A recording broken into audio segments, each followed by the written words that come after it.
Hey guys, Lance Mechanics here. Just a little bit of a shop talk video here today. Why are mechanics killing each other? You're probably wondering what the hell I'm talking about now. I'm going to dig into this topic a little further on there. I just don't want all my videos coming out right now to be on health and this and that, but it will be, because ultimately my channel is to help mechanics, and sometimes you just got to go that route. But back to the topic at hand. Why are mechanics killing mechanics? And what I mean is with exhaust. So a lot of shops are not equipped for ventilation. And I seen that in my comments there. Everybody was telling me we'll have guys next to them running cars, full rip, high RPMs, no exhaust hoses. You can put an exhaust hose on there, but pressure is pressure. It will escape. If that exhaust hose isn't clamped on the end of the muffler, it's still coming out. People really like basics here. Pressure is pressure. And so even though you have that hose running out to the outside of your garage, now you have wind out there. It's blowing the exhaust fumes back into the shop. And it's just the things that, like, we're smart technicians, but goddamn, we can be stupid on little things. And I experienced that. I've done it. Half my videos are me learning and then bringing the information to you. You only touch a hot stove once. Fortunately, mechanics are prone to touching hot stoves, and they just don't care. And there's such a toxicity against going against the grain in automotive. Still to this day, I see in the comments, people are saying, we have that one guy in the shop that's calling you a pussy, a baby, wearing bitch mitts, wearing your hearing protection, your eye protection. Like, you only have you at the end of the day. That guy won't be there in 30 years. So you're gonna let him shape your life? No, don't. And yeah, so I'm not 100% sure what it is stateside, but I noticed around here, like a few years ago, I wanted to buy garages when I wasn't sure what I wanted to do with my life. And here in Canada, everything's grandfathered in. So garages are constantly trading hands, they're selling the equipment, but because the places are so old, they're not required to update. They may be on simple things. I've seen a few shops have the yellow fire cabinets there for fumes, but I read the legislation. You're supposed to have an exhaust fan on those cabinets sucking the air out 24/7, and they don't. And you're supposed to have this ridiculous ventilation to evacuate fumes, or if your CO detectors go off, you're supposed to be able to change the air out in a few minutes. The only places I've seen this were at the colleges teaching, because they are trying to avoid lawsuits. They're not trying to care. They know what's going to happen. They know what's coming down the line, so they're preventing potential lawsuits. But these garages, they're not going to be there in 5 or 10 years. So how does a mechanic have any recourse in the future? You really don't, because we change jobs so often, and the excuse is you can't pinpoint your ailments to one specific area, which is unfortunate. That is the nature of the industry. And I think the only thing you can do to change that is more mechanics speak up. But unfortunately right now, the automotive industry is so fine-tuned in getting rid of troublemakers, as they say, that you basically paint a target on your back. Unless you're a top producer, and by the way, I was one of those top producers, you still can lose your job at the end of the day. They don't care. It's all about numbers. Automotive is very corporate structured. You're a number at the end of the day. The faster you learn that, the faster you can get out of the industry, or you can avoid all this stuff. And there's a huge contrast. So I went into underground mechanics, and safety is their #1 priority.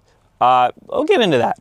So first off, the first thing about underground is you learn that people tend to work there like 5, 10, 20, 30 years because they have pension plans. They pay very well, but they're also into reporting. So a little bit of thing there. So we do pre-task assessments every day. We fill out these cards. We figure out what's going to hurt us. We do like job hazard analysis there. Construction workers know what I'm talking about. So you go through your day, you figure out what you're going to do. You're going to put protection in the way of something hurting you, engineered or just common sense, barriers, whatever you need to do, locking out, isolation. You know, this might not mean a lot of things to the general public here, but it means a lot to me because I have to do it every day.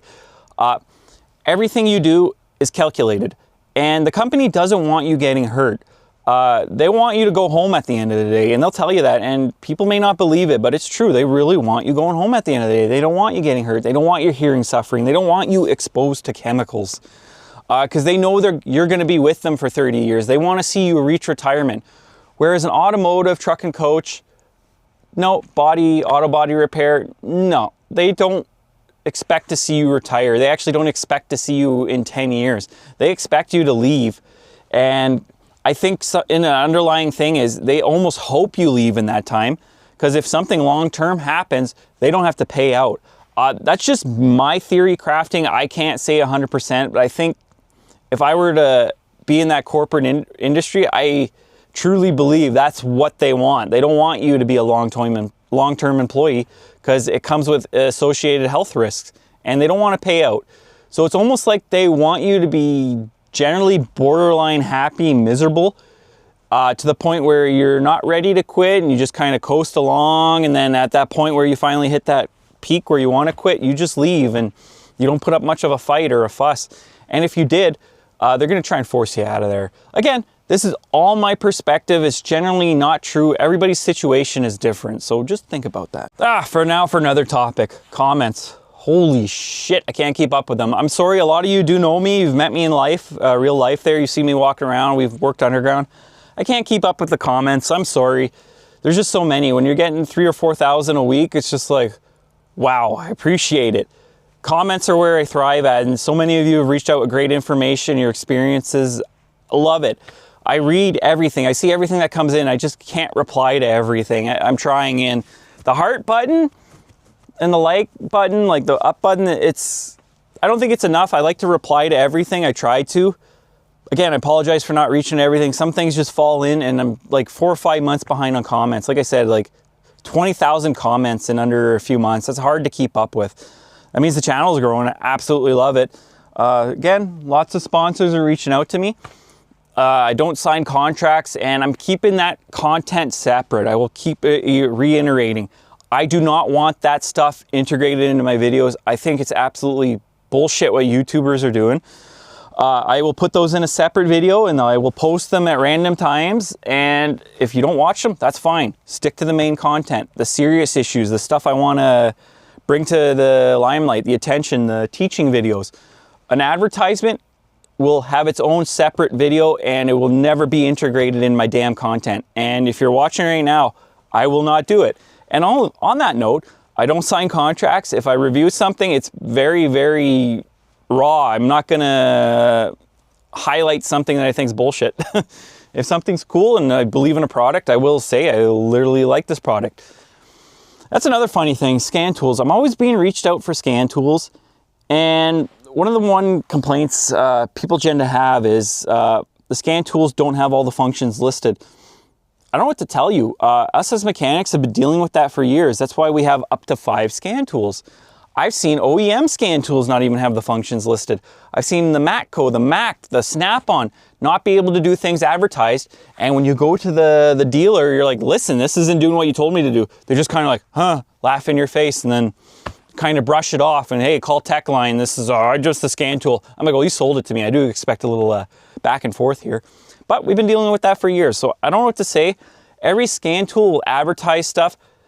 You got to watch different videos. So it's a funny thing where I have maybe 1 or 2 cars I can do with that scan tool. I can't do every make and model since the beginning of time. It's impossible. So things are going to slip through the cracks.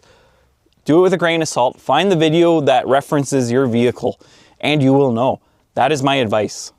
Now to talk about the herring in the room, or the rock wool. So I did a lot of research on this. I'm still going to cover it up, but it's a delicate balance of moisture, and mold is a lot worse than this rock wool, believe it or not. And if you actually research rock wool, it's listed as an irritant, and it's probably the only thing that's not listed to cause cancer in the state of California, which is wild. And people are like, oh, the dust on it and this and that. Trust me, with the lighting in here, I can see dust. I can see every little molecule, and there's nothing coming off these right now. So generally, if you don't disturb it, it's not going to be an issue. And I don't have fans running in here. I'm not running air tools. I'm generally in the center of the room. It's not an issue right now. I'm slowly working on it. I really don't spend a lot of time in here just to film the videos. Speaking of videos, the Beamer is slowly coming along.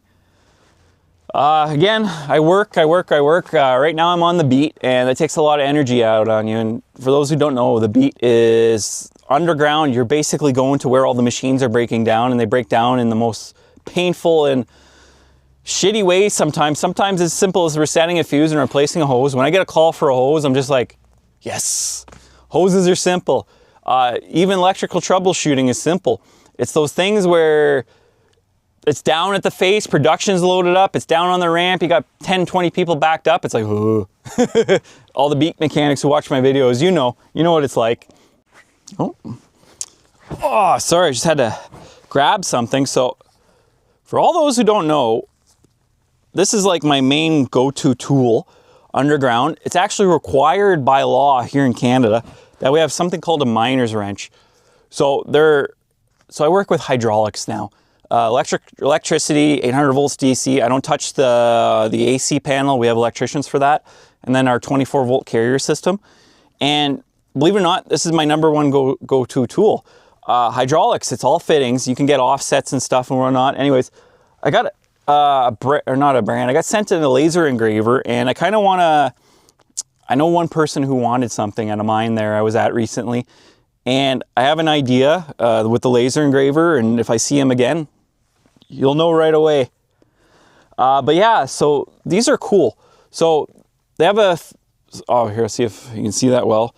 So in mining, everything's pretty standard. You have air headers and water headers, and this right here is designed if you're in a situation with a cave-in or whatever, and you have no valves, you can go up to these couplers and you could undo it and at least get air in there. And I generally wouldn't want water coming from a mine. That stuff's toxic, but this will let you crack open an air header and have air in that area. So it's kind of cool. Like if you've never experienced mining, I can't post pictures. I will never post pictures or videos. Find something on YouTube or TikTok. There's a lot of people out there who like risking their job and posting that crap, but it's cool. Mining is cool, and I love the challenge, and this is something that if I'm going to a mine site there, I'll show the guys. I think they'll like what I'm about to do. A little hint for the future. And again, I'm gonna make some videos about PPE. I'm absolutely distraught by how many YouTubers, even the people you love and praise, they sell themselves. YouTube is about selling yourself. I remember when I was in sales, and the first thing they taught me is, you're not selling your product, you're selling yourself. If somebody doesn't like you, they're not gonna buy what you're selling, unless they're really desperate.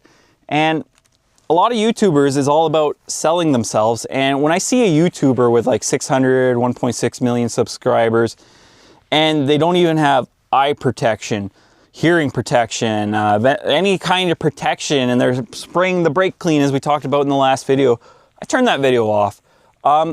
They may have some great content and they might be generally great people, but as my opinion as a mechanic, you're setting a bad example for the DIYers, for future generations, the young guys in the industry. The young guys in the industry are already dealing with a lot of crap. Be a better person, be a better mechanic, set that standard. Be who you want to be. Someone used to say, I might be getting this quote wrong, but be the person, be the mechanic you want to be. Don't get caught up in the politics in the shop. Be yourself, stick up for yourself. The second you start sticking up for yourself, you notice changes. They won't come to you. It's like that saying, if you do one shit job, you volunteer for it, they start giving you those shit jobs. So I love a challenge, but I know where to draw the line. It's something you will have to experiment with on yourself. Again, trial and error, that's a mechanic. You have to have being willing to fail, I should say. Trial and error. And once you find out what works with you, stick with it. And don't get stuck in that rut. Experiment with new things. Like, I've done jobs a certain way, and I'm like, you know what, on the 12th time, let's try it this way. It's either gonna work or it's not gonna work, or there's gonna be no change. That's what you do. I got it to the point where, it's funny, I see Car Wizard's videos there. He's like, oh, the timing chain dilemma. Like, buddy, please, fuck off. I don't agree with half the stuff he says. I still enjoy him. It's like, buddy, we've known about this for friggin' decades. And I disagree about the long oil change interval. Short oil changes, short distances too, will stretch those changes and cause a rattle. Anyways, he's going on and on and on, and I just lost my focus here. Okay, back on track here. I hate these tangents. Anyways, I did so many of those that it pays 5.5 hours here. That's what we charge, changing the the guides, the tensioner, the VCT actuator.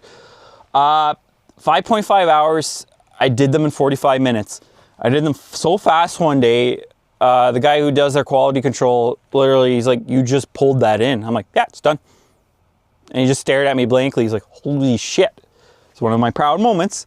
But when you do something repetitively and multiple times, you get quick at it. And when you start experimenting, you're able to get things done quicker or slower, but you find that balance of what works for you. And I'm always encouraging people to try things new ways. Again, like me changing feed skins out in the beat. Some people are like, what? I'm like, it's not hard when you do it like this. And then they see it and they're like, holy shit, it makes sense. But I'm always willing to try new things. If it doesn't work, it doesn't work. I lost time on it, whoop-de-doo. And in flat rate, that can be really shitty. I understand you don't want to lose time. But if you don't take the risk, how do you know you're going to gain time, right? Oh yeah, another thing I want to talk about today is just back to basics. The 3 C's: cause or complaint, cause, correction. Maybe we should add one in there. Verify. So many people fail to verify complaints, and it's unreal. Or verify a fix. So many problems in our industry with the perception from the public can be solved with a goddamn road test. Like, no mechanic, and I was bad for this when I was young, is not verifying a fix. Or I generally believe if you're in a shop with multiple people, you need an unbiased opinion. Once you're done, hand the keys to another tech, and they need to be compensated for this in a flat rate. Or you should have a goddamn quality control in a dealership, what they don't.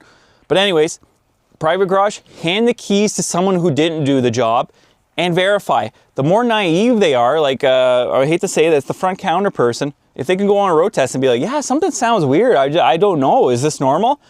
Then you get the car back in and you can fix a mistake, or you can say, listen, there's still some noise there and we can do this. But if you just think the customer who spent $4,000 or $5,000 is just gonna magically ignore a noise or sound or something that you didn't fix, you're stupid. You're 100% stupid. And I hate saying stupid, but yeah, you're stupid. You deserve what's coming. But that being said, me saying stupid, we got to say that a lot more in the industry. Generally, I find it's split down the middle right now in automotive. People are afraid to call out other people's failures, and sometimes you just need to be put on the spot. I remember one mechanic one day there, he said, man the fuck up and take responsibility, Lance. And I was like, yeah, I put my head down and I knew right away. And I'm like, I tried to go with that mentality every day. Like, I gotta take responsibility for this. Yeah, I fucked up. And the more you do that, the more people are gonna walk up to you and be like, what do you think, Lance? Yeah, I'll take the chance, I'll do this. And they're gonna have more respect for you. And when you do fail, they know it's not going to be a fight or a lie. You're going to be straight up like, yeah, I screwed up. I'm apologize. I feel really bad, and I don't know what to say. Like, I don't know how to make this better. Let's find a solution. That will make your life so much easier than saying, oh, I don't know what's going on, and this is bullshit, and it was like that beforehand, and that's not my fault. Don't be that person. Don't be that mechanic. Holy crap, I hate those people. Oh, I got to focus. Another subject. Hey, if any of you YouTubers, contact me on my email. What cameras do you use? I'm just using these DJIs right now, and I want something a little more permanent. I don't want to spend money, but I got to spend some money at some point. I see everybody's editing. Like, I could zoom in with my phone. Let's see here. I can play around with it, but it's not quite what I want. I see them have cameras way in the back, and they're, I guess through editing, they can just zoom in and do what they want, and I'm slowly learning. I'm a half-ass editor. Basically, once this is done, I'm just going to upload it and do what I want. Like, this is just a shop talk video, and I'm going to focus on a lot more topics that interest people. I just need to release this one this week because I'm falling behind. It's Christmas, and the algorithm is a steady treadmill. If you miss weeks there, it does penalize you a little bit, unfortunately, but I think I know how to beat the algorithm right now, but I need time to make better quality videos because I am lacking on that. And as anybody who follows this channel, one, I hate B-roll, but I do have to integrate that into some videos. I'm never going to put an advertisement in my video that is important to me. And yeah, I generally just call shit as it is. I'm pretty unapologetic on a lot of things. And yeah, as I get better, I'll bring more things. Like I said, I'm underground mechanic right now, and there's so much, I never stop learning. Holy crap, I love the challenge. Automotive, I feel like once you get to a point, like you can't know everything, but you have the tools to generally figure out things. Like there's a difference between understanding electrical and working on the same vehicle every day with electrical. What I mean is when you work at a dealership, you just kind of know how things work, and when it doesn't work that way, you know the system well enough that you can kind of guess what the problem is. You don't necessarily understand why it's doing it, but you can guess like, oh, well, that's weird. Well, you know, that's usually a rear wiper control module. You just know from experience. Whereas the guy who does electrical all day, he knows from trial and error. He understands the system that he's going to be working on, and he fine-tunes his skills to be able to verify a damn failure. That is a skill that a lot of technicians don't have. And speaking of that, here's the thing. If you're a mechanic and you spend 20 minutes a night studying what you're working on, schematics, troubleshooting, verifying complaints, and all this other stuff, that will put you in the top 4% of your field.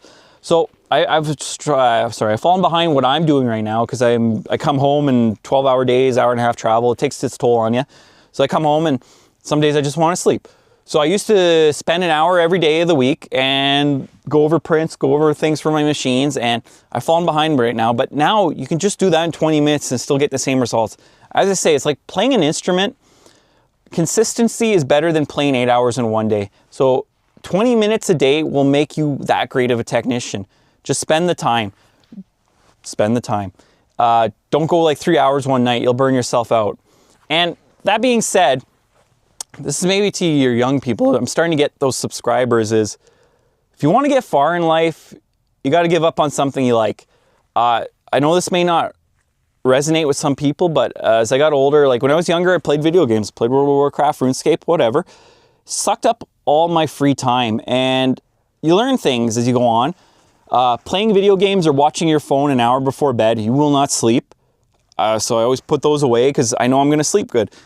The video games just stimulate you too much, but an hour or 2 hours every day after work and then your weekends is almost like having a part-time job, and that sucks up all your free time.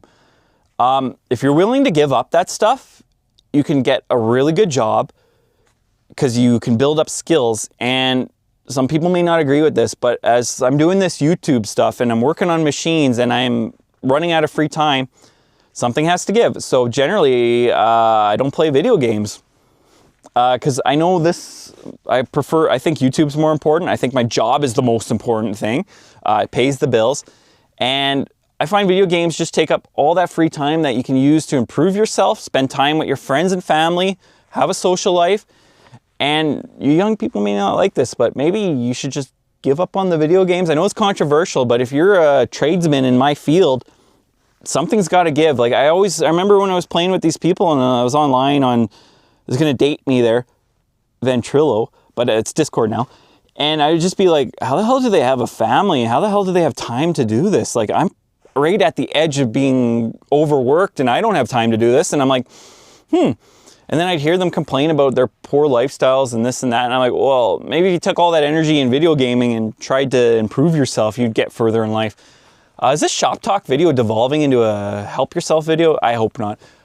Maybe some of you might enjoy this. I know that a lot of my subscribers are 25 plus, but since my last 4 or 5 videos came out, I'm starting to reach the younger people where they really need to read your comments. So yeah, hopefully they read those comments there. And yeah, let's talk about that brake clean video there.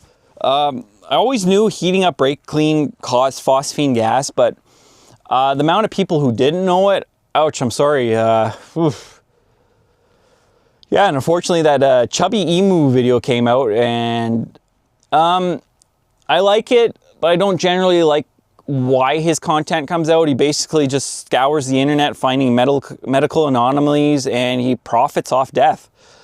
Controversial. Everybody's, oh yeah, Chubby Emu is amazing. I'm like, he's just presenting information to you about people who died in horrific ways. The takeaway is great. He could have gone into a segue about how toxic brake cleaner is to every automotive and anybody who uses it, technician, and yeah, whatever. Something I don't agree with. People were in the comments saying, hey, Chubby Emu's video came out, so everybody is talking about this. I'm like, well, my video came out first. And I've done videos in the past where I talked about toxicity. I'm still going to make videos in the future. Again, I'm talking about that. I do want to bring to the general public awareness of the bullshit automotive does. And then there's always those people in the comments like, oh, I live to 90, well, walking uphill both ways, and I've been exposed to every chemical. And I want to ask them is like, well, how many of your friends are alive? And they'll never answer. Or again, there's a lot in the comments there I didn't delete about people saying, wuss up, stop being a pussy. Again, I'm leaving those comments up there because people get to see both sides of it. Like the general public, hey, we're still dealing with these toxic individuals. Camera overheated again. I guess first world problems. As I grow my YouTube channel, I will get better equipment. And yes, I will insulate this damn thing. I was going to say, yeah, I get a lot of interesting comments again on previous videos, like that seat one. I had some person say, oh, my 2024 Frontier seat was only $1,700 when I looked it up. So I went and vetted his information, and I'm like, the friggin' leather bottom cushion is $1,700 alone. And I just love those people who comment because it helps the algorithm, and I'm able to correct them. And a lot of time I can educate some people. Some people don't want to learn. I deal with a lot of toxic older fellas in the comments, and generally the age necessarily doesn't have anything to do with it, but I'll always ask their information and then correct it, and they'll be like, oh, and they don't want to hear it. You generally don't want to deal with those people. Whatever. So yeah, plans for 2026. If I ever get this BMW out of here, I still have all the Hyundai Kona parts. So the goal is to lay them out in this garage and try and get the thing fired up. I don't know what I want to put it in, but as long as it's able to run and be, well, not be mobile, but as long as it's able to run and start, and I can keep all the features in the vehicle intact, I got the bones or the structure for something fun. Maybe install it into an old classic car or do something. And you're probably wondering like, holy shit, Lance, you bash Hyundai. Yeah, but it's so much technology in there. I can have fun with it, make content with it for a few weeks, and just something I want to do. See how things go. Generally, I've been looking into ECM programming and BCM programming and these toolkits, and we'll see what happens. It's not practical unless it's given to me for free. And even then, they expect a lot back from you as a YouTuber. So I'm in that fine balancing thing where it's like, no, I will not integrate it into a video. I keep saying that, and it's going to be a standalone video. That being said, if anybody wants to send me anything for a 2010 BMW 328xi xDrive, I will gladly install it on the vehicle for fun. That's what it's for. It's meant to be a project vehicle. So yeah, I think I'll end it here. Merry Christmas, Happy New Year. I hope to see you. And for all those people who see me in the mines, we'll see you. Have a good one there. I love hearing your stories. I love hearing people's stories in the comments. Again, reach out to me. I'm very friendly, easygoing. See how it goes. Lance Mechanics, have a good one.